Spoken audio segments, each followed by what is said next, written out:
नमस्कार मित्रों, आज आपका फिर से स्वागत है आपके अपने YouTube चैनल भगवान गुरु पर। मैं आप लोगों से लाइव आकर के आप लोगों को कई सारे नृत्य जो मैं सोल्व करवा रहा हूं ताकि आप सभी परीक्षाओं में इनको सही करके आए और आपको ऐसा याद रहे कि आप इन्हें कभी नहीं भूले। तो बहुत सारे नृत्य पढ़ने के बाद काफ़ी सारे बच्चे जो हमसे आज ही जुड़े हैं, वह नृत्यों की बहुत सारी कक्षाएं हम पूर्व में दे चुके। आप हमारे चैनल पर जाकर के सारी कक्षाएं देख लें। बच्चों, आज हम जो बातचीत करने वाले हैं राजस्थान के ऐसे नृत्य की जिसके लिए राजस्थान जाना जाता है। जैसे हमारा राज्य नृत्य घूमर में आपको पढ़ा चुका हूं, लेकिन आप ध्यान रखेंगे कि राजस्थानी संस्कृति हम किसे कहेंगे, राजस्थानी भाषा में किसे कहेंगे। तो बच्चों, मारवाड़ की संस्कृति को हम राजस्थानी संस्कृति कहा करते हैं, मारवाड़ी भाषा को हम शुद्ध राजस्थानी कहा करते हैं। राजस्थान का मतलब रेगिस्तान, और रेगिस्तान के तमाम मारवाड़ के क्षेत्र हमारे वास्तविक राजस्थान हुआ करते हैं। तो आप लोग ध्यान रखेंगे कि हम ऐसे रेगिस्तान क्षेत्र के, ऐसे ही मारवाड़ क्षेत्र के एक ऐसे नृत्य के बारे में पढ़ने जा रहे हैं जिसको जानने के लिए बहुत सारे लोग जो उत्सुक रहते हैं कि इसकी क्या कहानियां, क्या घटनाएं रहती होगी। लेकिन बच्चों, कुछ लोग मन गढ़ंत कहानियां बना करके आप लोगों को सुना देते हैं और आप भ्रमित हो जाते हैं। आज आपको मैं घुड़ला नृत्य की एक ऐसी ऐतिहासिक कहानी भी सुनाऊंगा जिसके माध्यम से आप कभी भी इस नृत्य को नहीं भूल पाएंगे। और मेरी तमाम बातों का जो स्रोत होगा बच्चों, वह हिंदी साहित्य ग्रंथ अकादमी की पुस्तकें होगी, उन्हीं से हम अध्ययन करते हैं। आज का हमारा घुड़ला नृत्य काफी सारी परीक्षाओं में पूछा गया प्रश्न है घुड़ला नृत्य से संबंधित कि घुड़ला नृत्य है कहाँ का। तो आप लोग ध्यान रखेंगे, हम सबसे पहले क्षेत्र की बातचीत करते हैं। तो घुड़ला नृत्य कौन से क्षेत्र का प्रसिद्ध है बच्चों? मारवाड़ क्षेत्र का। घुड़ला नृत्य जो किया जाता है ये कौन से क्षेत्र में किया जाता है? ये मारवाड़ क्षेत्र में किया जाता है। नेक्स्ट आप ध्यान रखेंगे, मारवाड़ क्षेत्र में भी बहुत सारे जिले आते हैं वर्तमान में। तो इसका जो शुद्ध रूप आपको देखने को मिलेगा, घुड़ला नृत्य का जो शुद्ध रूप आपको देखने को मिलेगा, वह कहां पर मिलेगा बच्चों? वह जोधपुर में मिलेगा। इस प्रकार के भी प्रश्न पूछे जाते हैं परीक्षाओं में कि घुड़ला नृत्य का शुद्ध रूप आपको कहां पर देखने को मिलेगा। तो घुड़ला नृत्य का शुद्ध रूप बच्चों आपको जोधपुर में देखने को मिलेगा। नेक्स्ट कई सारे प्रश्न ऐसे आते हैं कि निम्न में से कौन सा नृत्य सिर्फ पुरुष करते हैं या निम्न में से कौन सा नृत्य महिलाएं करते हैं। तो ये विशुद्ध रूप से महिलाओं का नृत्य है, ये भी आप ध्यान रखेंगे। जो घुड़ला नृत्य है ये विशुद्ध रूप से किनका नृत्य है बच्चों? महिलाओं का। इसे केवल महिलाएं करती हैं, ये आप ध्यान रखेंगे। महिलाओं के साथ साथ बच्चों आप ये भी ध्यान रख सकते हैं, इसे कुंवारी कन्याओं के द्वारा भी किया जाता है। तो महिला सुहागन महिलाएं और कुंवारी कन्याओं के द्वारा मारवाड़ क्षेत्र में कौन सा नृत्य किया जाता है? घुड़ला नृत्य किया जाता है। ध्यान रखेंगे, कोई भी विधवा महिला घुड़ला नृत्य नहीं किया करती है और ना ही इसमें भाग लेती है। अगला बहुत महत्वपूर्ण प्रश्न जो कई सारी परीक्षाओं में पूछा गया है, यहां से आप ध्यान रखेंगे कि घुड़ला नृत्य किया कब जाता है, इसका समय क्या है। तो ये जो घुड़ला नृत्य है बच्चों, इसका समय है चैत्री कृष्णा अष्टमी। अब आप भूल जाएंगे कि चैत्री कृष्णा अष्टमी की तिथि को, तो आप लोग इसको ये से ध्यान रख लेंगे कि इस तिथि को हम शीतला अष्टमी भी मनाते हैं।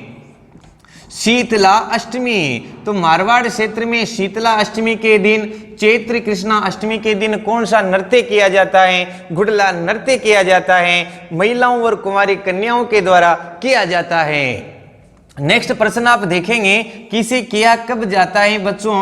तो इसे रात्रि में किया जाता है। कब किया जाता है? रात्रि में किया जाता है। और ये किसकी याद में किया जाता है बच्चों? तो ये जोधपुर के शासक हुए हैं वीर सातल देव। वीर सातल देव की याद में किया जाता है, ये भी आप ध्यान रखेंगे। ये थी बात घुड़ला नृत्य की बहुत सामान्य, जहां से भी काफी सारे प्रश्न परीक्षाओं में पूछे जा चुके हैं। अब मैं आपको बताता हूं कि घुड़ला नृत्य कैसे उद्भव में हुआ। घुड़ला नृत्य की अगर हम बातचीत करते हैं बच्चों, तो देखो सबसे पहले आप ध्यान रखेंगे कि घुड़ला नृत्य से संबंधित हमारे राजस्थान में ऐतिहासिक कहानी प्रचलित है। आप लोगों को तो पता ही होगा बच्चों, अजमेर का।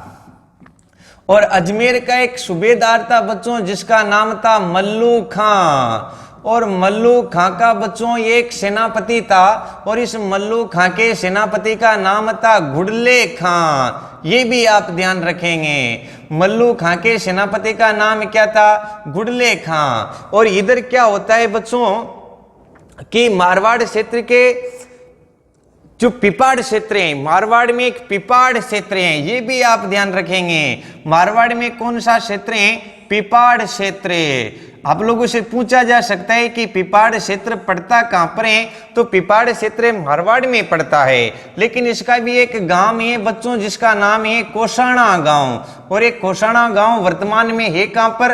तो एक कोसाणा गांव वर्तमान में बच्चों नागौर में है। तो पिपाड़ क्षेत्र के कोसाणा गांव में कुछ महिलाएं और बालिकाएं, ध्यान रखेंगे आप, कुछ महिलाएं व बालिकाएं, ये बालिकाएं क्या कर रही थी? महिलाएं और बालिकाएं बच्चों बाहर, गांव के बाहर एक तालाब था और तालाब पर गणगौर की पूजा करने जा रही थी। किसकी पूजा? गणगौर की। हमारे राजस्थान के अंदर गणगौर और तीज की पूजा करने वाली स्त्रियों को राजस्थानी भाषा में, मारवाड़ी भाषा में तीजड़ियां कहते हैं। तो तीजड़ियां इस पिपाड़ क्षेत्र के कोसाणा गांव के अंदर बच्चों तालाब में गणगौर की पूजा करने जा रही थी। तभी होता क्या है कि अजमेर के मल्लू खां का सेनापति घुड़ले खां अपनी सेना को लेकर के इधर से निकलता है। और इधर से निकल करके जब पूजा करने जाते हैं तो हमारी बहन बेटियां हैं, इधर से हमारी माता बहनें हैं, ये सभी क्या करती हैं कि लाल रंग की चुनड़ी, लाल रंग पहन करके जाती है। और लाल रंग का डायरेक्शन आपने देखा होगा बच्चों थोड़ा ज्यादा रहता है, लाल रंग में बहुत सुंदर लगती है। और इनकी सुंदरता पर ये आकर्षित होकर के ये जो महिलाएं जा रही थी इनका अपहरण कर लिया। अपहरण करके ये मेड़ता में ले जाकर के इनको बंदी बना देता है। और महिलाएं सुबह से आई, दोपहर तक वापस नहीं गई, तो इन महिलाओं के पतियों ने इनका सर्च किया। और पति इधर से निकल करके आता है और आकर के चौराहे पर ऐसे मिलता है, ढूंढने के लिए आता है, बाहर निकलते हैं तो ये एक आयार दूसरे से पूछता है कि यार हमारी तो अभी पूजा करने गई, वापस ही नहीं आए। दूसरा पति भी आता है कि यार मेरी भी पत्नी पूजा करने गई, वापस ही नहीं आए। तीसरा आता है कि मेरी भी बेटी पूजा करने गई और वापस ही नहीं आए। ऐसे बच्चों क्या होता है कि सारे के सारे पति इन महिलाओं के, इन बालिकाओं के घर वाले इकट्ठे हो जाते हैं और इकट्ठे होकर के वीर सातल देव के पास जाते हैं। और वीर सातल देव को जब इस घटना का पता चलता है कि मेरे क्षेत्र में से बालिकाओं का, महिलाओं का अपहरण कर लिया गया, वो तुरंत इनको सर्च करते हैं। और इनके सर्च अभियान में ये मेड़ता के अंदर इनको पता चलता है कि वहां कुछ महिलाएं और बालिकाओं को बंदी बना करके रखा गया है। ध्यान रखेंगे आप, वीर सातल देव अपनी सेना को लेकर के डायरेक्ट मेड़ता जाते हैं, वहां पर जाकर के आक्रमण कर देते हैं। और उसके अंदर एक ही वार के अंदर ये क्या करते हैं कि इस घुड़ले खां का सिर काट करके, बच्चों ध्यान रखेंगे आप, अभी मैं आपको एक कहानी सुना रहा हूं, इसका तरीका भी बताऊंगा, घुड़ला नृत्य कैसे किया जाता है। तो इस घुड़ले खां का सर काट करके, एक ही वार में इसका सर काट करके अपने हाथ में इसे पकड़ करके और अपने गांव आ जाते हैं। उन बालिकाओं को, उन महिलाओं को भी ले आते हैं और अपने गांव में आते वक्त इनको शाम हो गई थी और शाम के वक्त वह सर किसको दे देते हैं? उन बालिकाओं को, महिलाओं को दे देते हैं। और आप ध्यान रखेंगे वह महिलाएं क्या करती हैं, वीर सातल देव के जितने घाव हुए कीले लेकर के उसके कटे हुए सिर में उन्होंने घाव करके उसको एक थाली में रख करके, ये जो तिथि थी बच्चों, ये थी चैत्र कृष्णा अष्टमी के दिन, उसके कटे हुए सिर को थाली में रख करके उन्होंने गांव गांव में, घर घर में घुमाया और बताया कि महिलाओं के साथ ऐसे बुरी नजर रखने वाले, महिलाओं का अपहरण करने वालों के साथ ऐसा होता है। और इस जोधपुर के पूरे गांव के अंदर, जो जोधपुर क्षेत्र का पिपाड़ क्षेत्र के अंदर जो गांव था, उस गांव के अंदर इन्होंने पूरा घुमाया बच्चों। उसी घटना से जो नृत्य सामने आता है बच्चों, होता कौन सा नृत्य? घुड़ला नृत्य। ये वीर सातल देव की याद में मनाया जाता है। और सबसे पहले जो इस नृत्य को प्रारंभ किया था, वो भी बहुत बढ़िया बात है, आप ध्यान रखेंगे। सबसे पहले इस नृत्य को किसने प्रारंभ किया था? सबसे पहले इस नृत्य को बच्चों गिंदोली ने प्रारंभ किया था। किसने प्रारंभ किया था? गिंदोली ने। और ये गिंदोली कौन थी? ये गुड़ले खां की जो थी बच्चों, ये पुत्री थी। सबसे पहले घुड़ला नृत्य किसके द्वारा किया गया था? गिंदोली के द्वारा। अब मैं आपको बताता हूं कि घुड़ला नृत्य कैसे किया जाता है। तो घुड़ला नृत्य, आप इसका एक स्क्रीनशॉट ले लें, फिर मैं इधर आपको तरीका बता रहा हूं बच्चों। तो आपने ले लिया होगा। घुड़ला नृत्य कैसे किया जाता है कि महिलाएं बढ़िया अच्छे से सज धज करके चैत्र कृष्णा अष्टमी के दिन कुमार के घर पर जाती हैं और कुमार के घर पर जाकर के बच्चों एक घड़ा खरीद करके लेके आती हैं। इस प्रकार का मैं घड़ा बना रहा हूं, आपको दिख रहा होगा अच्छे से। और एक ऐसे घड़ा लेकर के आती है। ये घड़ा जो लाती है बच्चों, ये किस तिथि को लाती है? चैत्र कृष्णा अष्टमी के दिन, मतलब शीतला अष्टमी के दिन ये क्या लेकर के आती है? एक घड़ा लेकर के आती है। और इस घड़े को क्या कर देती है बच्चों? इस प्रकार इसको छिद्रित कर देती है। इस प्रकार इसको क्या कर देती है? छिद्रित कर देती है। और इस छिद्रित घड़े में बच्चों एक जलता हुआ दीपक, ये भी आप ध्यान रखेंगे। इस छिद्रित घड़े में एक जलता हुआ दीपक रख करके इसको अपने सर पे रखती है। और रात्रि समय में, ध्यान रखेंगे आप, रात्रि समय में प्रत्येक घर घर में ये महिलाएं इस प्रकार घड़े को इसमें रख करके प्रत्येक घर में जाती हैं। और जब ये घर में जाती है तो इनका जैसे अतिथि आते हैं वैसे इनका स्वागत करते हैं, इनका सम्मान करते हैं। इसे को बहुत शुभ प्रतीक माना जाता है कि हमारे घर के अंदर रोग नहीं आएंगे, हमारा घर सुख समृद्धि से संपूर्ण रहेगा। जिसके भी प्रत्येक घर घर में ये जाती हैं। और ये घर घर में कब तक जाती हैं ये आपको ध्यान रखना है। ये घर घर में चैत्र शुक्ला तृतीया के दिन तक, मतलब ये गणगौर तक घुड़ला नृत्य कब से कब तक चलता है? चलता है चैत्र कृष्णा अष्टमी से चैत्र शुक्ला तृतीया तक चलता है। और गणगौर के दिन इस घुड़ले को ले जा करके तालाब में या नदी में ले जा करके इसका विसर्जन कर दिया जाता है। घुड़ले नृत्य में हाथों का संचालन मनमोहक होता है और इसमें ये घूम घूम करके भी नृत्य किया करती है। और इसका जो घुड़ले का पकड़ने का जो तरीका होता है बच्चों, वो बहुत दर्शनीय होता है। आप लोगों से फिर प्रश्न पूछा जा सकता है कि ये जो छिद्र हैं, इस घोड़े के जो छिद्र किए हैं, आप देख रहे होंगे ये छिद्र, तो इस घुड़ले के छिद्र किसका प्रतीक है? तो आप लोग ध्यान रखेंगे ये छिद्र आप लोगों को पता है घाव के प्रतीक है। वीर सातल देव के उस युद्ध में कई सारे घाव हो गए थे, तो इसके घोड़े के जो छिद्र किए जाते हैं वो किसका प्रतीक है? घाव के प्रतीक है। और इन छिद्रों में से क्या निकलती है बच्चों? बाहर रोशनी निकलती है। आपको पता होना चाहिए कि ये रोशनी किसकी प्रतीक होती है। तो घाव में से क्या निकलता है? खून निकलता है। तो देखो रोशनी तो किसका प्रतीक है? खून का प्रतीक है। इन छिद्रों से जो रोशनी निकलेगी वो खून का प्रतीक है, जबकि छिद्र किसके प्रतीक है बच्चों? घाव के प्रतीक हैं। ये भी आप ध्यान रखेंगे। इसके बाद बच्चों इसमें जो बजाए जाते हैं वो आप ध्यान रखेंगे।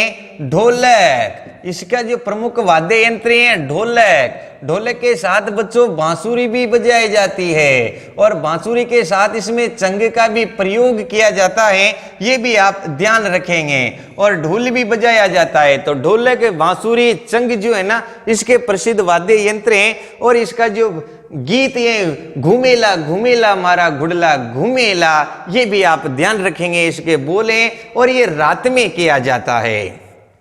इस बहुत बढ़िया नृत्य को, शुद्ध मारवाड़ी नृत्य को बच्चों सामने कौन लेकर के आया, तो ये भी मैं आपको दिखाता हूं। उससे पहले आप इसका एक स्क्रीनशॉट ले लें ताकि आपके काम आएगा। इसको कौन प्रकाश में लेकर के आया, आप लोगों ने ले लिया होगा। तो आप लोग ध्यान रखेंगे रूपायन संस्था कि घुड़ला नृत्य को प्रकाश में लाने का श्रेय किसको दिया जाता है? बहुत बढ़िया प्रश्न बन सकता है। तो घुड़ला नृत्य को प्रकाश में लाने का जो श्रेय दिया जाता है बच्चों, ये दिया जाता है रूपायन संस्था को। किसको दिया जाता है? रूपायन संस्था को। और ये रूपायन संस्था है कहां पर? ये है बोरुंदा जोधपुर में। कहां पर है? बोरुंदा जोधपुर में। बच्चों ध्यान रखेंगे इसकी स्थापना 1960 में की गई थी और इसके संस्थापक थे स्वर्गीय कोमल कोठारी। तो ये भी आप लोग ध्यान रखेंगे कि कोमल कोठारी के द्वारा जो बोरुंदा के अंदर रूपायन संस्था जो स्थापित की गई थी 1960 में, वही इस घुड़ला नृत्य को प्रकाश में लेकर के आता है। इसके बाद आप एक और बात ध्यान रखेंगे जो आपके लिए बहुत महत्वपूर्ण हो सकती है बच्चों। कौन सी बात कि ये तो हुआ पूरा घड़ा, लेकिन घड़े से एक और छोटा घड़ा होता है जिसको चड़कली कहा जाता है। हमारे इधर पर हम उसको चुगली कहते हैं हमारे हाड़ौती में, लेकिन मारवाड़ी में, हमारे राजस्थानी में जिसको चड़कली कहा जाता है। इस प्रकार एक छोटा घड़ा चड़कली, और ध्यान रखेंगे ये सभी नृत्य किया जाता है कहां पर, जोधपुर में। घुड़ले का छोटा रूप, आपसे पूछा जा सकता है कि घुड़ले का छोटा रूप उसे क्या कहते हैं, तो झांझी नृत्य। और झांझी नृत्य भी कहां पर किया जाता है, वहीं किया जाता है। वीर सातल देव का बहुत बढ़िया एक और प्रश्न आ सकता है, मैं एक्स्ट्रा जानकारी दे रहा हूं कि वीर सातल देव की छत्री, वीर सातल देव का स्मारक, या वीर सातल देव के इस युद्ध में प्राणांत हो गए थे बाद में, वह कहां पर हुए थे, कोसाणा गांव में। तो इनकी जो छतरी बनी हुई है वीर सातल देव की, वो भी कहां पर है बच्चों, कोसाणा गांव के अंदर ही है। और ये आप ध्यान रखेंगे बच्चों। निश्चित ही आपको हमारा घुड़ला नृत्य समझ में आया होगा।